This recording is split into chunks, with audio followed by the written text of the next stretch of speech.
Hi, welcome to Last Day of Normal. I've had a lot of interest in my breakfast egg in a jar. Nope.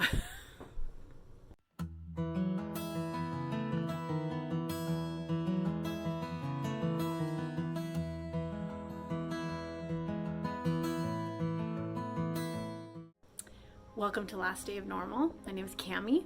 I've had a lot of interest in my breakfast in a jar egg mix, and so I wanted to show you how I make that this morning. So here we go. First thing I did was gather up all my jars. I'm going to try and do 14, and if you see this one, it's actually a queso container, so we're going to see if that will work, but that should be fun. So I have 14 jars here. I have my ingredients, and I will show you how I mix those up. I mixed up 24 eggs, and it's just the eggs. Nothing special about that. This is just lunch meat that I had available, and I had a little bit of hamburger, so I went ahead and cooked that up. So these are going to be the two meats. You can use anything you want. Oh, I actually have pepperoni. I'm going to get that out and use that too, just for some variety. What other kind of meats could you put in this? Any kind that you want. Bacon, sausage, ham cubes, I've done those. Steak bites, whatever you want. You could put any kind of cheese in here. You could probably put some kind of cream or something. I don't know, but it's canning, so I'm not sure about that.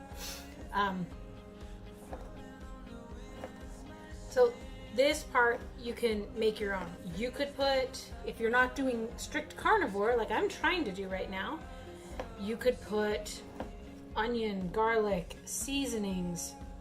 I'm gonna go with just salt. Alright, so this will be plenty. So I'm gonna go ahead and put my meats in, because if I run out of egg mixture, I'm just gonna crack more eggs. So I want to do all of these jars. So we'll put a little bit of pepperoni in each one.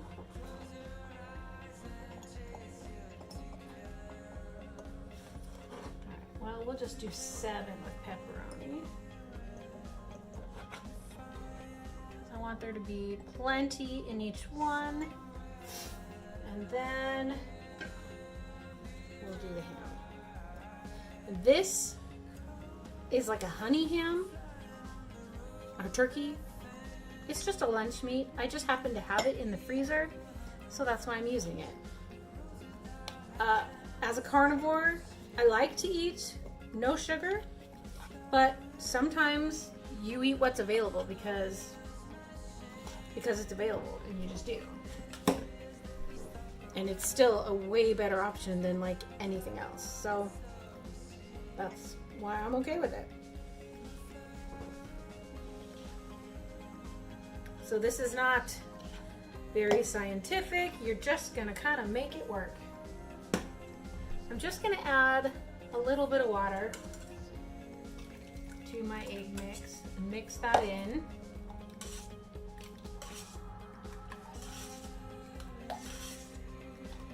So as I put this into the jars, I'm not gonna fill it up, because when you can it, it gets really big. It fluffs up a lot.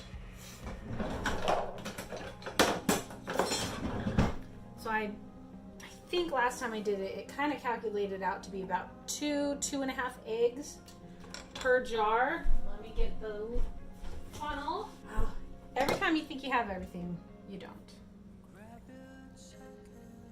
Okay. So I think about that, like about 1 cup.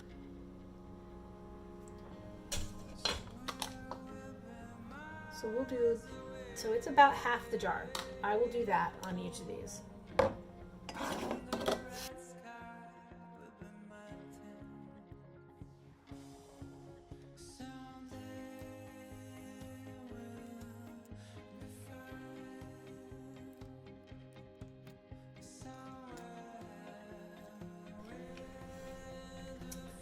I also forgot I was gonna put in salt before filled each jar, but I'll just do it now. It doesn't matter. So I'm going to do half a teaspoon of salt per jar. Okay, so now those 24 eggs only filled up 7 jars. Which means I have to crack another 24 eggs to fill up the other 7 jars because I want a lot of these jars. These are so good, I'm gonna eat them all up. So to make some more room on my countertop, I'm gonna go ahead and put these jars into the canner. So I'm pouring some vinegar, getting myself a little cloth, which I'm just using a paper towel. I'm going to wipe around the rim. And the vinegar is to make sure that the egg comes off. Put my lids on, and yes, I am reusing these lids. And so far, it has worked out really well for me. And I'm going to use my queso lid. So, I've had a couple jars explode, which means I might be tightening my lids too much, so I'm going to try and be a little looser today.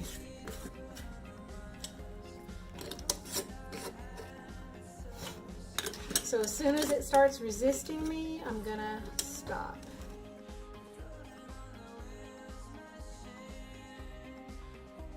My ingredients are cold, my jars are cold, my canner is cold, the water is cold, so everything is the same temperature. That means no exploding jars at this stage.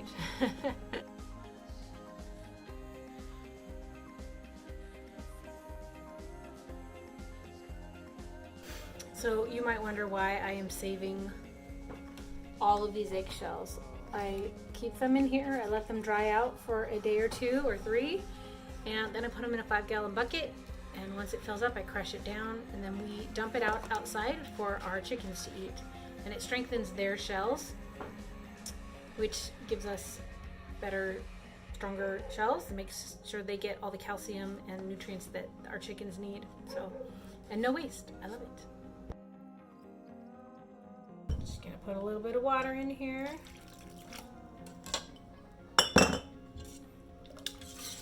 And I didn't measure it. I don't even really remember how much the recipe I watched said to put in. Maybe it's more, I don't know. And I have said that you should use wide mouth, and you should, because these are really hard to clean out. The egg is just miserable to clean out. But I am out of all of my wide mouth jars. So this is what I have, so I'm just gonna have a miserable time cleaning these as well.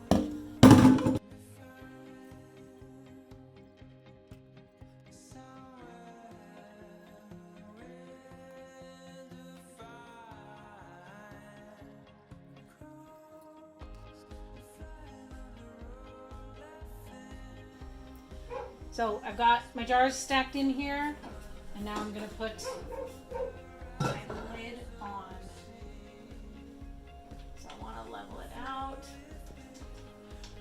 Make sure it's even, and then you put cross sides up at the same time.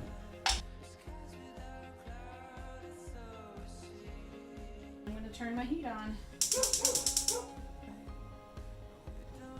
So I'm going to kind of put it on a medium heat to let it come up slowly so I'm not exploding jars, which I have done lately. So I'll turn that down pretty low.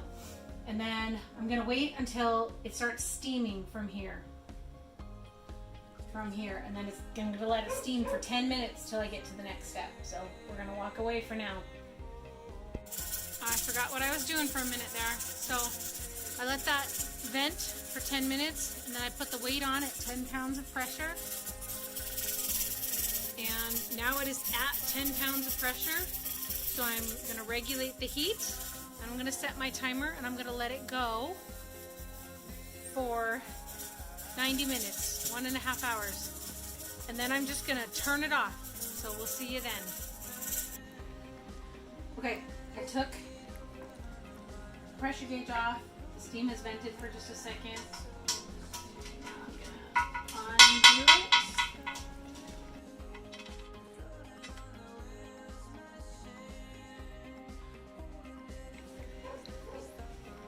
So look how puffy they are. I can hear them starting to seal. So we're just gonna set them down and leave them be.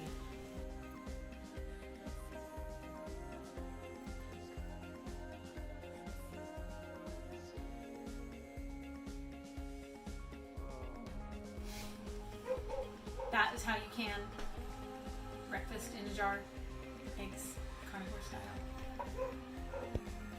Thank you for watching that video. Please like, subscribe, and comment. See you later.